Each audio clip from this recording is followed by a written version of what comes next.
Hi, this is Dreama, and today we are doing a client reading. And as always, I know the name of the client, and they know their name, but I won't be saying it in this video.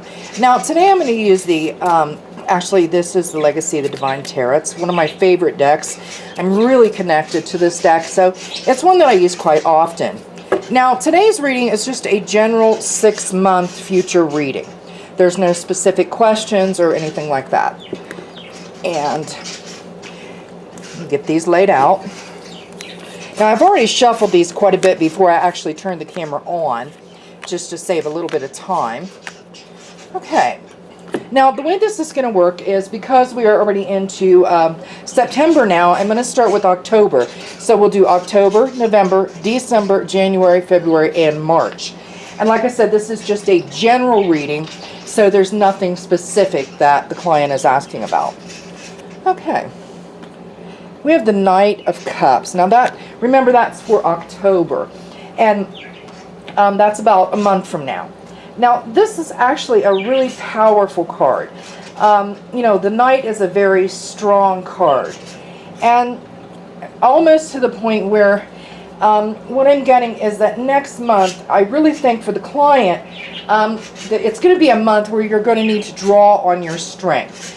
And the Knight, what I'm getting is that there's going to be some sort of news. Some sort of, someone is going to tell the client something. There's going to be some sort of news. And whatever that is, it's going to have to involve a lot of strength from the client for next month. Okay? All right, now we're going to move to this one. And we have the Nine of Wands. Now this is interesting because I'm not sure if you can see, but there is a person whose head is bowed down holding a wand, and there are all these other wands behind it.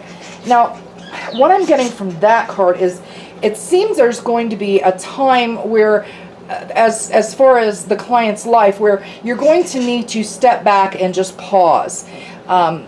Just kind of take a pause and breathe a little bit. And there's been a lot of things going on in your life, and this month is the month where you'll have to take a break from some of that, just to make sure that you're not taking on too much. It may have something to do with this news that you're going to get in the month of October. Okay. Next we have the Three of Coins. Now that's interesting because this is a card about, I'm not sure if you can tell, but the person is concentrating on one coin. There are two above the head. What that tells me is that after the month of pause, you'll be getting back into the swing of things, and you're going to become very focused on one thing, okay? And that may be something from your personal life or your financial life, but whatever it is, you're going to need to stay diligent and focused on that one thing in order for things to work out as they should. Okay, and next we have the Nine of Cups. Now this is interesting because I'm not sure if you can see, but this card is full of stuff. It's full of fruits and flowers and all kinds of things. So what that tells me, we're into October, November, December. This will be January, the first of the year. It looks like things are going to start coming around for you. Your life generally is going to get better overall, financially and within your personal life. Everything is going to come together. This is a card about gifts. You're going to reap the gifts of the labor that you did the month before, okay? So if it's in your personal life, things will definitely get better, and as far as finances, they definitely will get better also. Okay, and then we have the Five of Coins. This is February. Now, that's interesting because I'm not sure if you can tell, but there is a person in this card, and they're holding their hand out with, looks like I think it looks like a coconut or something. But anyway, it's the Five of Coins. And up above the head are the coins that are kind of shining down. So what I'm getting from this card, this is a card about trouble, okay? There's going to be something happen that is going to cause you despair. And it may be financial.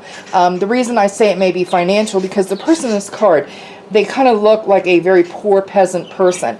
And that's what I'm getting, that the month before that, in January, things were great and wonderful, but the very next month, things take a quick turnaround. So watch your finances, the financial situation during that month. Don't overspend. because you may end up in a situation where you're having a lot of financial troubles, okay? All right, and our last one is the Seven of Cups. Now, this is interesting. It's actually a much better card than the last one, because the last one was really a bleak month for you. But the Seven, actually things look a little bit better. Things are quite a bit brighter the next month, okay? And what I'm getting from this is there's going to be some time where you're going to reflect back on these past 6 months, okay? And you'll see what happened during these 6 months, the kind of ups and downs, because that's kind of what happened. Looks like you received some news, you stop and pause, and then you get back to work on your relationship and your finances, and everything seems to come together. But then it all fell apart. So during the last month, it's going to be a month of reflection, a month where you look back and see what happened and what did not happen. That way you know what to do in order to make things better for you in the future. Okay, that does conclude my reading. I want to thank everyone for joining me, and I do hope to see you all again.